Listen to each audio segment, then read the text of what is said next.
Hello, welcome to DBC Thursday Night PD. We are so excited to join you all tonight. As you are joining in, you know the rules.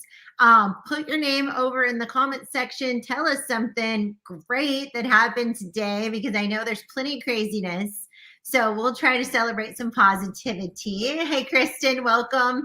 And get your name over in the comment section, and all throughout the show, put comments over there, because every single comment will enter you to win a free book. I think Kristen was a winner recently too. I don't know if she caught that on one of the shows. So keep that in mind. Every time you put your name over there, you have a great chance of winning, because I just literally scroll through them, stop on one of them, and that is our lucky winner for the night. So nice. You get a free book, and what could be worse? I mean, what could be better than that? Like, I don't know. $1 million, but DBC book is definitely running a close race. Yeah, it might make you $1 million. Yeah, exactly. So we have Chris Brownell. Do you say Brownell or do you say Brownell? I say Brownell. It's like the color and the letter. Brownell. Okay, Brownell. Chris Brownell on the show with us tonight. He is the co-author of Math Recess, and we are so super stoked to have him here tonight, taking some time out of his busy schedule to teach us something, to share something, to inspire us. But Chris, before we get too much into that, they know you're my DBC brother now. Was actually my Impress brother, but you know, it all works the same. We're all just one big author family. But we are super excited to have him on the show. But tell us a little bit about who you are, what you do, and, you know, those kinds of things. A little intro. So, okay, a little intro. I am a veteran of teaching math, and now most recently data and statistics. It has become my major focus. And so, but I started teaching math last century, before you were born, Tara. I'm sure. So let's put it this way. The graphing calculator had not become widely in use anywhere when I started teaching math. Okay. So it was a brand new thing in my third year of teaching. That's epic. We won't go any further back and put numbers to when it was that I started. No need for all that. That'll really tell you how old I am.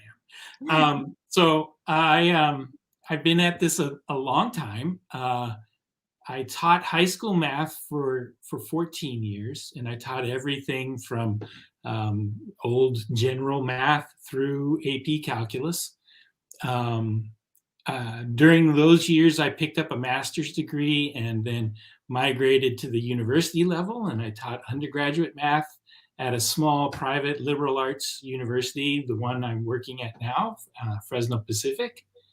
And then somewhere around 2010, I got an opportunity to work on a doctorate at the Claremont Graduate University in Southern California, and picked up a PhD in math education from them. And shortly after that, that's when I met, while I was finishing that up, I met Sunil online, and Sunil and I became fast. We like to consider ourselves kindred spirits when it comes to mathematics. We the things he was posting about on Facebook were very much resonating with me, and so from that we brainstormed the book Math Recess, and so we published that, and it came out in the spring of 2019. Yeah, I think that's correct. And 2019.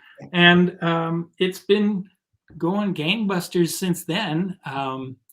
In the last few years, though, I have, since the publication of the book, the university here, my research, the research side of me has put me in a place where I focus more on statistics and data science, and I've become very enamored with the idea of teaching data science. and teaching statistics and statistical thinking in this time, because it gets at this playful thing that I don't know if people have realized it, but the book Math Recess is really about play. It's a recurring theme inside there, and we're both pretty playful, Sunil and I. But data and statistics is just as equally playful, and I never realized it before I really started to get into it. So.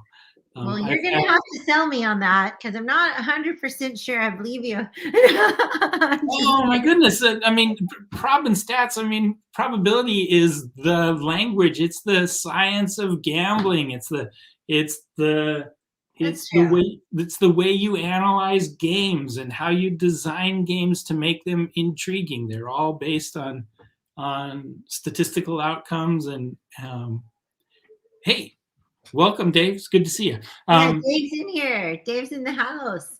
Yeah, I guess I could see that, like the probability, the chance. I love, that's really my favorite element of games, is like when there's like the surprise chance. Like that is what blows my mind. So I can see the playful side of that for sure. Yeah, it's very much playful, and at the same time that you can carry that playful attitude and playful spirit over into serious work as well. Right. And that's kind of lately I've really become very focused on this idea. We're glad to hear you're not driving around. And for sure. Really stay safe. The serious side of statistics is also really critical. More than ever, we need to help students and each other to actually analyze the information that comes to us. We get inundated with statistical information daily, and people definitely misuse it to their to their end. Giving you the stats that they want you to see. Yeah. and not the ones that they don't. And and they shade those in strange ways that are really kind of problematic. So yeah, it's just a great topic, I think, and something we don't talk about too much. I mean, most people are kind of a little bit, I feel like maybe that's overgeneralized. I'm sure that is.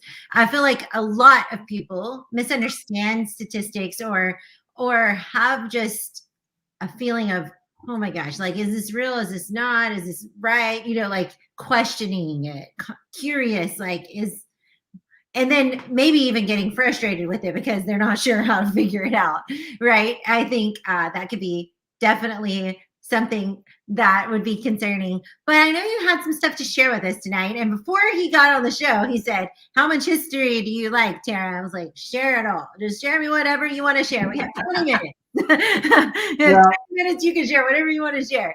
And then he was talking about his age earlier, and then he said 100 years. So I'm like, I don't even know how old Chris Brownell is. Chris Brownell, well, he's 61 years old. So. Oh, well, you look great for 61. Well, you're my new best friend. So yeah, I would have never guessed. I mean, I didn't think you were 100, but you were. I am not yet 100, and that's, there are mornings when it feels like it, but no, I'm not that old. Well, you look fantastic for 61. I'm going to put your screen up here and let you take the show on the road. Okay, so we originally talked about this being this conversation being themed around grades are for onions and not for people, and sort of my purpose in that's a title of one of the chapters in the book Math Recess. And my premise for that is that trying to assign a letter grade to a child just has always felt to me like it was both counterproductive and a little it was just problematic, and it seemed very arbitrary. The standards are are not really clear, and who gets to set them anyway. So and whoever sets those standards really ends up being the collection of people that discriminate and separate and create problems in society. Thanks. I think it was a fun chapter. It was a very fun chapter to write, let me tell you, Kristen. So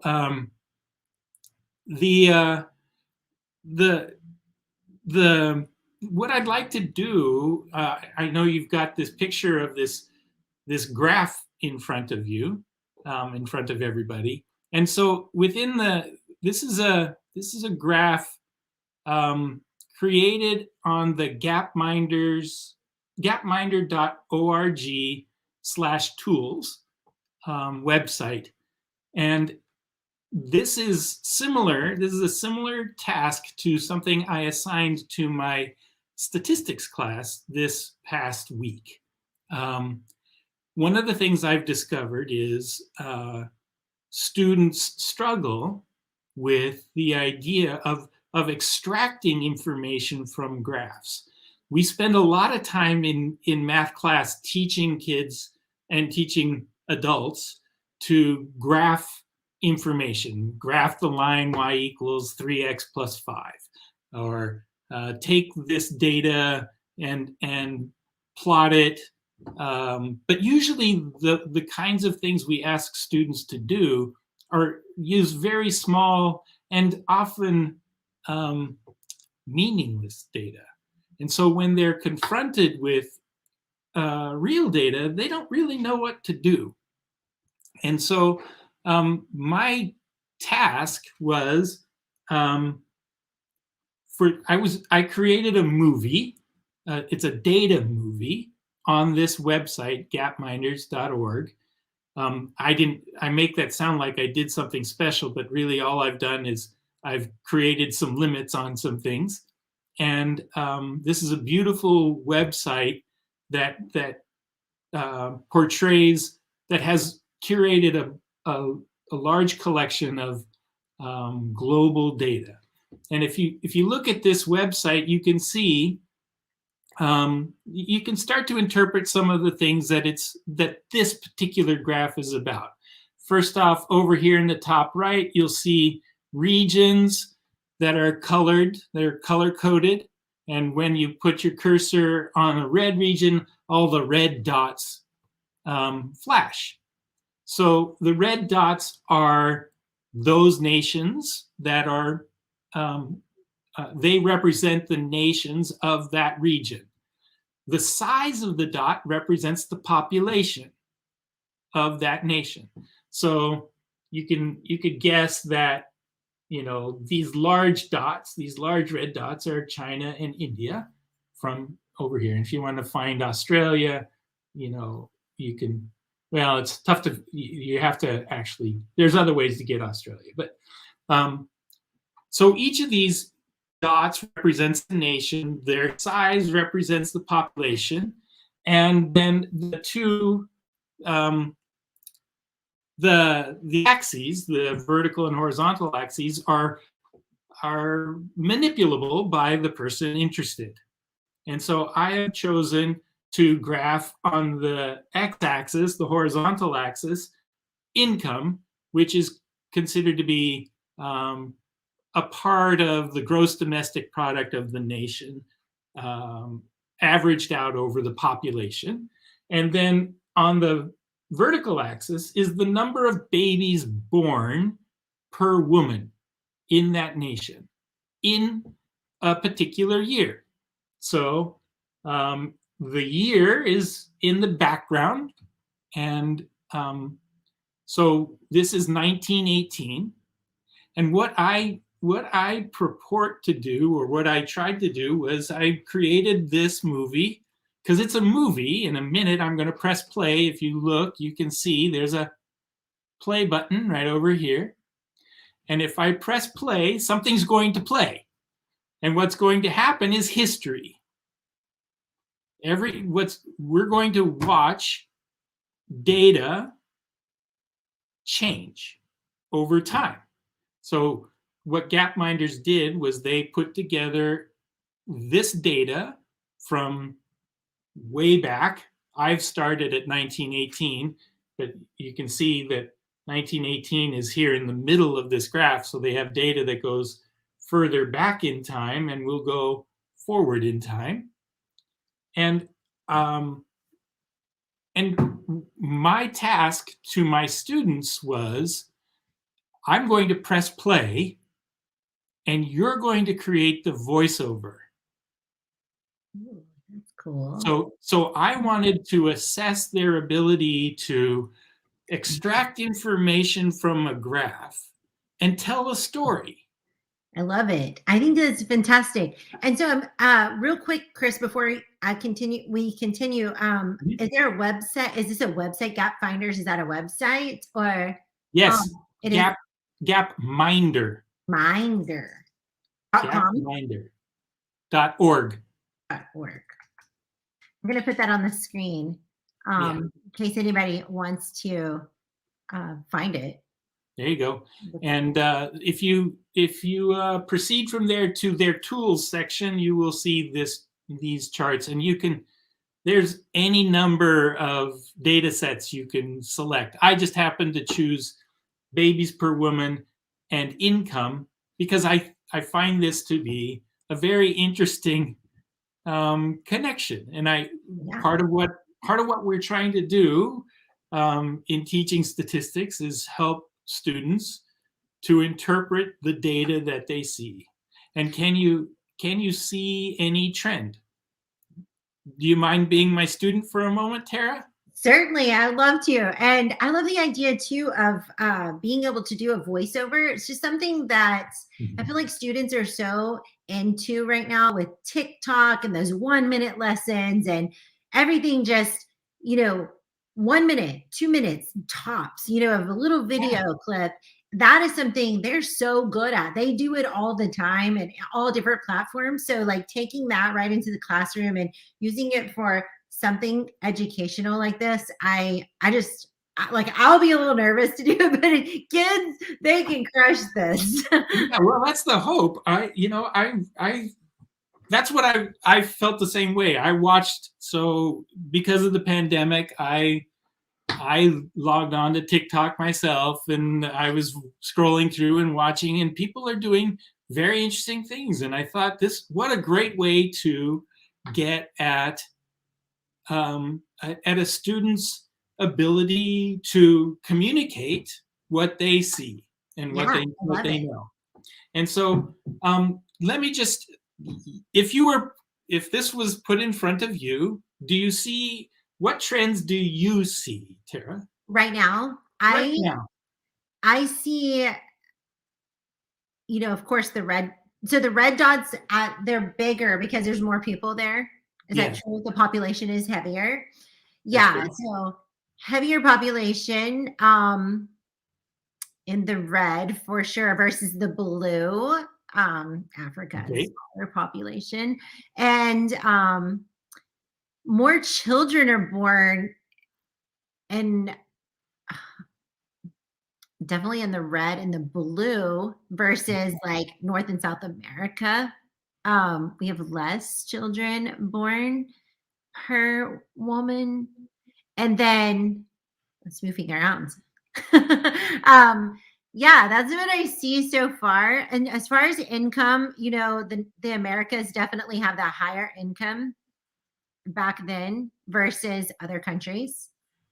Okay. And yeah, that's really what I see so far. So far, do you see any trend from that you might connect between income and babies per woman? Yeah, it's opposite of what I think it should be. Like the lower income has more children. I'm wondering if they're maybe like farmers or something like that, possibly. I don't know. That's an interesting question, right? So this was 1918. So now you have to put yourself in what you know about world history for 100 years ago. 1918 is just after the Industrial Revolution. we might, sometimes you think about, has the Industrial Revolution made it to Africa yet? Are these nations becoming industrialized? Are Right. they income per capita is relatively low compared to, like you said, the Americas? You might guess which one this. Oh, that's the United States. Of course. Lots of Yeah, Indian. that's huge. I'm excited to see it go on play because I really want to see. I'm really curious if it shifts, as everyone becomes more industrialized. Does it shift? And I'm really curious if the count of children goes down. Yeah. So is that a prediction? You'd like to make that prediction? Well, yeah, I would like to make that.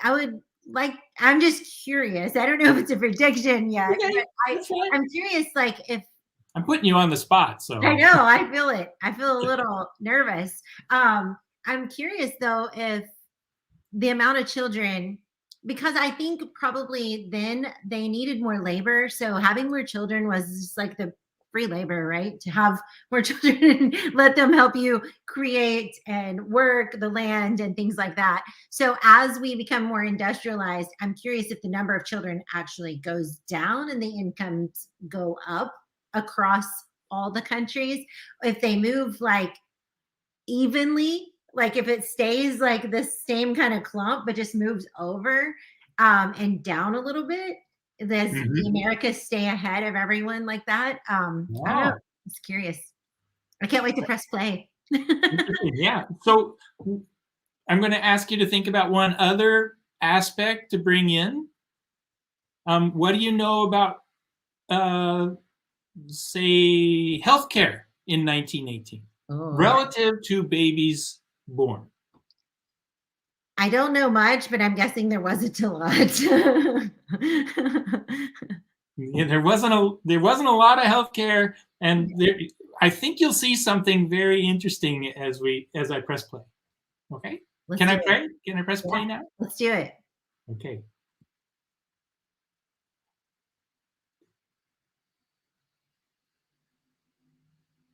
What's going on? Right. What's happening? Wow. It didn't move that much. Well, we're not all the way up to the 100 years. What didn't move much? I feel like, it moved, definitely. The yellow is creeping closer over to the greens. We have a little bit of red over there as well. But those blues are still up there and to the left. High number of children, far on the lower end of income. That's like still there. And it's been like, what, 50? Yeah, almost 50 years. Yeah. Yeah. You know anything special about 1960? Tell me. No? 1960, the first contraceptive pill was introduced. Sorry, Kristen, I don't mean to I'm not trying to put Tara on the spot here. I really am not. This is fun. It's kind of fun though. It's good. Okay, this is all meant in fun. There's no grade at the end of this. No, we're good. We're good. We only have a few more minutes though, so I'm like, okay. Yeah. So birth control. That's what you're saying. Yeah. But it didn't really help them much. The red countries are oh, there we go. Now we're talking. Get down to a normal amount of children, quote unquote normal. Yeah. Normal has changed, hasn't it? What is normal? Like, I'm not sure what normal is. What's normal now? I don't even know. What, 4? Well, could you tell me what was normal in 2018? Well, doesn't it look like normal is closer to maybe 2, right around 2 children per woman? Yeah. And I feel like 2021, I feel like I see more families having 4. Like, I feel like that's just like, seems like a more normal number. Yeah. In the US, that number was 1.9 in 2018. Oh. On average. Brazil was 1.69. Wow. They definitely went down. Even the blues started creeping down. Everybody's down. We've migrated downward, right? Mm-hmm. So over the last And my theory is proven true. Less children, and they're moving over on the income scale. Yeah, and all nations have moved lower on fewer babies per woman, and all nations are migrating further up in Yes. the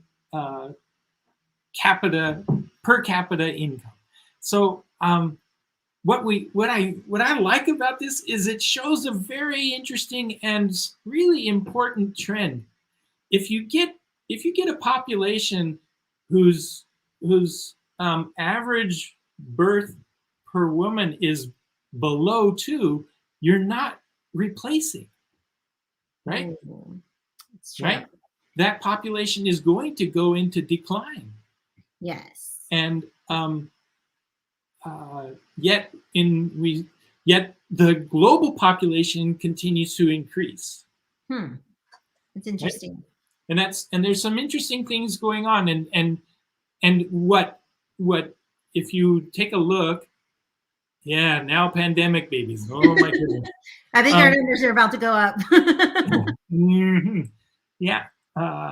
Well, there's evidence that that's the case. Yeah, that's true. There's going to be a little blip in 2022, 2021. But I think an interesting thing that we see in the data is that, in fact, while our global population continues to increase, it will begin to level out. And as more nations get better and better healthcare, and contraception becomes more widely available, and because it takes up less of the person's personal spending ability, they can then spend it on saving, not having so many babies. And as the nations become more industrialized, we don't need cheap labor in the homes. Right. I love it. I think I like what Kristen had to say too.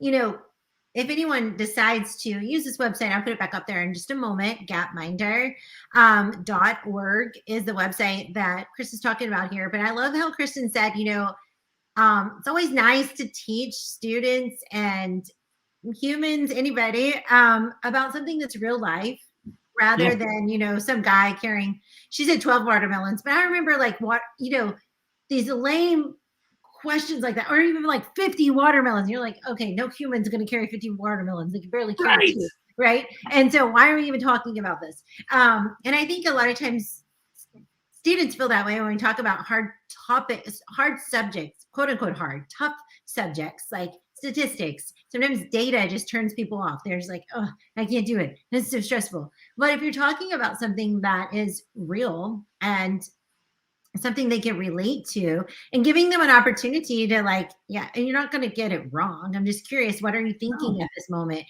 Share a little bit of what's happening inside of your brain.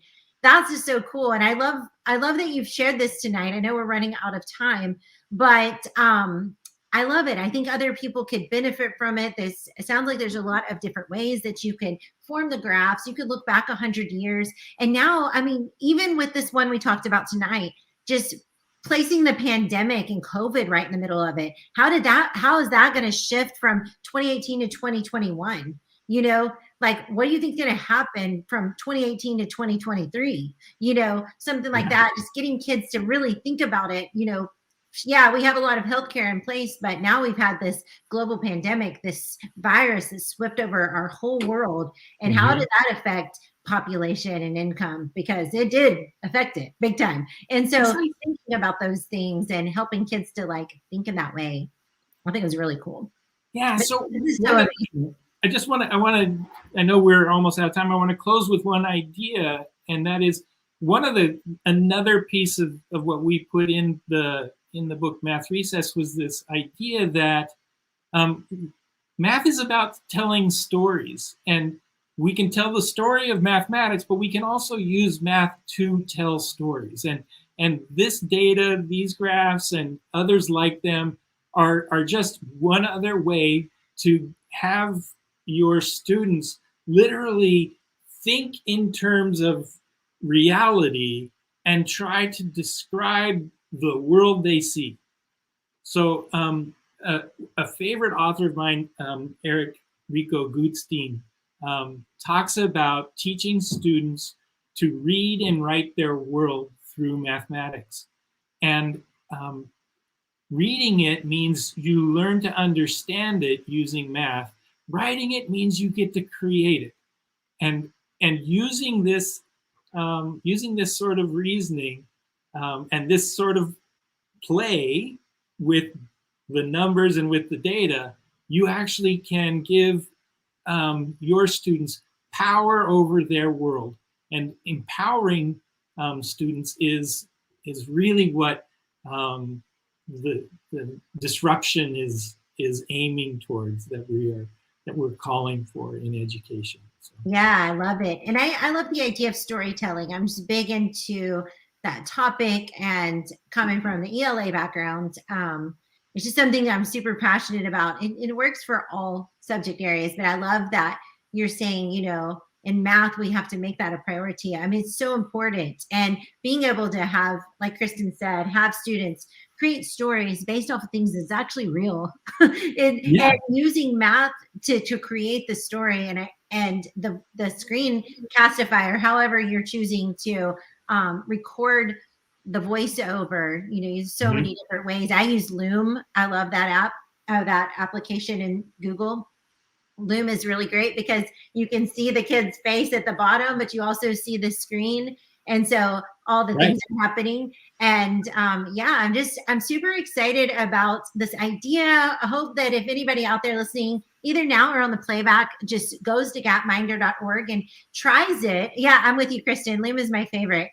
And maybe allows your students to voice over and try something. You know, really, honestly, Kristen, I know you're a science teacher. This would be a cool subject to talk about. I mean, a cool way to talk about healthcare and the science behind especially when we go through COVID. Like if it goes all the way through to 2021, seeing that dip in 2020 and seeing all the healthcare issues that we had, you know, did people have less, you know, you can tie science right into this too. So I love that idea. I think it's great. And I'm super excited about this and you sharing tonight, and Math Recess. Let us not forget the book that we will be giving out tonight.